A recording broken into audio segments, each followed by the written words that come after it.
Então, pessoal, diante de tudo que a gente vinha falando, né, que viemos falando e desenhando e desmistificando, principalmente com uma visão mais nova, mais atual, né, assim como tudo precisa ser feito, né, aos poucos. Até vou citar um exemplo que hoje eu tive aqui numa negociação contratual ali, que o rapaz me pediu, olha, tu tem que imprimir e precisa carimbar, né, a folha. E eu tenho um aplicativo que eu faço assinatura digital. Eu digo, olha, amigo, a gente não usa mais impressora e muito menos carimbo em pleno 2022, né? Então, assim como essa questão, né, em uma menor escala, é tudo também, né, precisa ser contextualizado de uma forma diferente para que fique mais de acordo aos tempos, né? Nós criamos padrões de assimilação e, por conforto, a gente acaba tendo como certo, exato e absoluto aqueles padrões e vamos seguindo assim na zona de conforto, sem precisar raciocinar, sem precisar aprender novas coisas, porque tá bom assim, eu faço assim a vida toda. Mas enfim, né? As pessoas que acham que podem mudar o mundo são as que de fato mudam, como dizia Steve Jobs, né? Porque as coisas precisam uma hora tomar um choque e ser atualizadas, ser revolucionadas, ser, né, revistas e contextualizadas de uma forma atualizada, assim como um telefone precisa se atualizar, assim como um sistema operacional como o Windows precisa de atualização, porque senão acaba não encaixando mais hardware, software e sistema operacional, né? Quando algo vai evoluindo mais e outra coisa não acompanha, a tendência é bugar, né? Não se encontrar.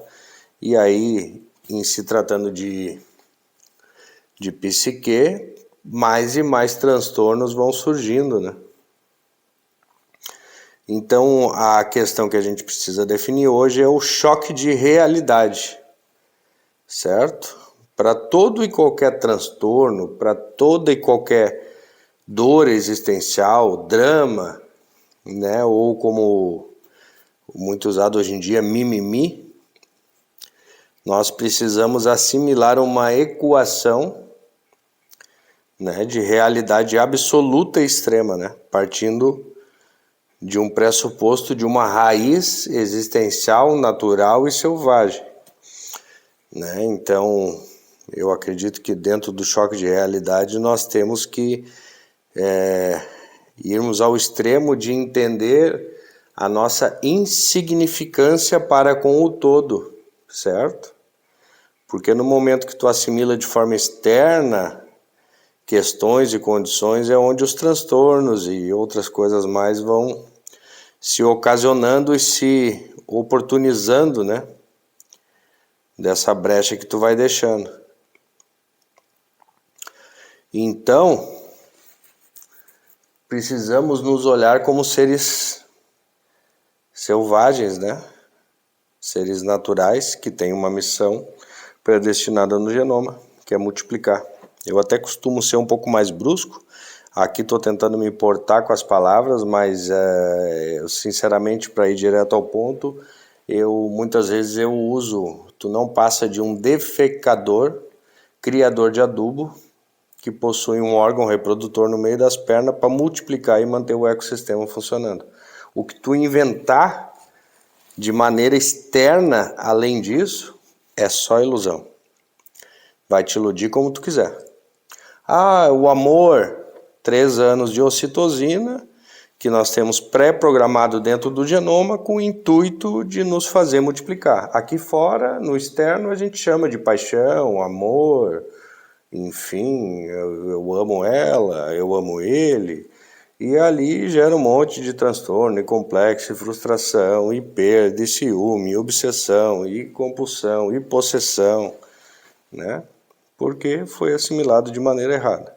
O que é o amor e a paixão? Para que ele serve analisando o ser primitivo? Para te fazer multiplicar, certo? São doses, cargas neuroquímicas que tu ganha para te apaixonar, né? Já é comprovado cientificamente, que é a ocitocina. Tu ganha em média um ciclo de 3 anos, certo? Quando tu te apaixona por alguém, aquele processo ali é um processo de 3 anos de uma glândula que vai produzir uma neuroquímica, certo? Um hormônio chamado ocitocina, e aquilo ali vai te manter, né, naquele torpor chamado paixão, né? Mas o intuito único, objetivo e absoluto para esse processo orgânico e biológico ocorrer é para te fazer multiplicar. O que tu inventar do lado de fora é balela. Entenderam? Por que tu acha que o teu cérebro produz prazer ao se alimentar? Né? Tanto que tem pessoas que têm problema com compulsão alimentar, por não conseguir controlar esse prazer que tu recebe ao se alimentar, ao comer um açúcar, comer um doce. Por que tu acha que nós nascemos com essa predisposição, né, de recebermos prazer ao nos alimentar? Simplesmente para mantermos o nosso corpo saudável e nutrido, para depois receber 3 anos de ocitocina e multiplicar. No final é só multiplicar. Jesus Cristo falava, né? Nascer, reproduzir, multiplicar e morrer, né? Não é? Estava bem à frente do tempo dele mesmo. Então essa é a questão real, absoluta e objetiva. Certo? Dentro desses quadrantes, né, quase que hipnóticos, dos quais nascemos biologicamente pré-programado a fazer, nós podemos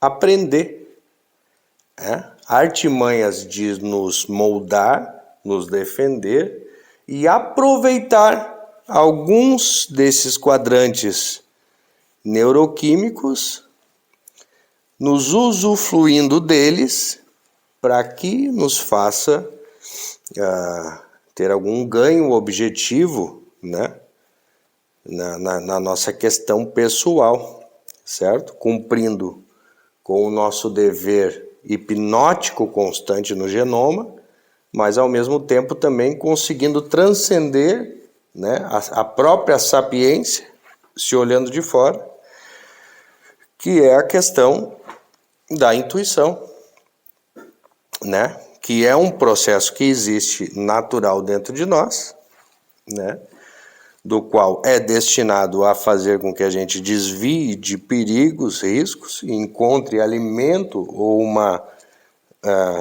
possível oportunidade de multiplicação, né? Então é isso, é um instinto natural, e a gente hoje na vida humana, na vida social, nessa evolução que nós temos, né? Que de evoluído não tem nada, né? Mas enfim, nos iludimos que somos, então tu pode acabar sabendo utilizar a teu favor, né? Para o alcance dos teus objetivos. E não necessariamente eu me refiro à questão financeira, pode ser a questão financeira, questões materiais, enfim, o que te satisfaz, né, o que te deixa feliz. Essa é uma escolha que eu não posso, né, fazer como os gurus da internet aí que colocam o sucesso sempre apenas como uma questão, né? O sucesso, né, a felicidade, o que deixa a pessoa bem é uma questão subjetiva e não objetiva, né? Então é isso, pessoal. Isso é o vídeo de hoje, que é o choque de realidade. E ele ainda foi bem leve, tá? Foi só um choquezinho de realidade para condicionar os outros assuntos que estavam um pouco mais longos, para que não deixe vocês pensando bobagem de alguma coisa, de alguma linha, né? Eu apenas coloquei questões, né, nos outros vídeos anteriores de como ocorrem, como a gente pode se aproveitar dela, como ela ocorre de maneira científica, neuroquímica, neural, né, cognitiva, né, enfim, para que vocês assimilem como toda uma linha cronológica de tempo ocorreu, mas isso dentro da materialidade real, objetiva, do ser primitivo, que por um erro, né, supostamente impulsionado, veio a criar uma situação externa de história e interpretação dos fatos, mas 99% interpretado de maneira errada, né? Como o amor é interpretado de maneira errada, a paixão é interpretada de maneira errada, né? Porque ele não coincide com os intuitos biológicos orgânicos, né? E transtornos e mais transtornos, e dramas e mais dramas, e mimimis e mais mimimis, e assim vai, né? Tá ok?